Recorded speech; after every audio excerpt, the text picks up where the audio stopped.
السلام علیکم دوستو قرآن پاک میں آتا ہے قصاص کے بارے میں، اور قصاص کا مطلب یہ ہے کہ جتنا ظلم آپ کے ساتھ ہوا ہے صرف اتنے ظلم کا بدلہ لیا جائے۔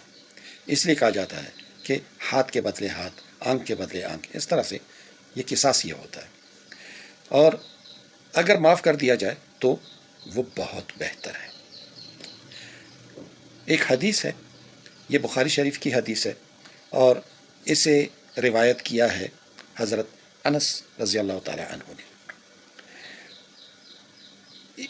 ایک لڑکی تھی جس کا سر دو پتھروں کے درمیان ایک یہودی نے کچلا تھا۔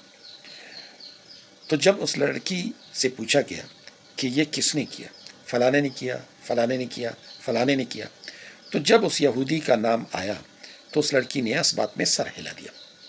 اس یہودی کو گرفتار کر کے رسول اللہ صلی اللہ علیہ وآلہ وسلم کے سامنے پیش کیا گیا۔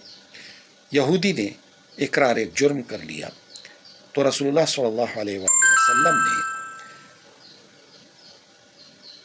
دو پتھروں کے درمیان اس یہودی کا سر رکھ کے کچلنے کا حکم دیا، اور ایسا ہی اس کے ساتھ کیا گیا۔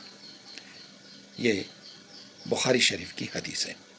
تو دوستو، اگر ہم حد سے زیادہ بڑھیں گے تو خود ظالم بن جائیں گے۔ جس مقام تک بدلہ لینا ہے، جو آپ کے ساتھ ظلم ہوا ہے، صرف اس مقام تک بدلہ لینا جائز ہے، اور اگر معاف کر دیا جائے تو بہت ہی بہتر ہے۔ اللہ تعالیٰ معاف کرنے والوں کو پسند فرماتا ہے۔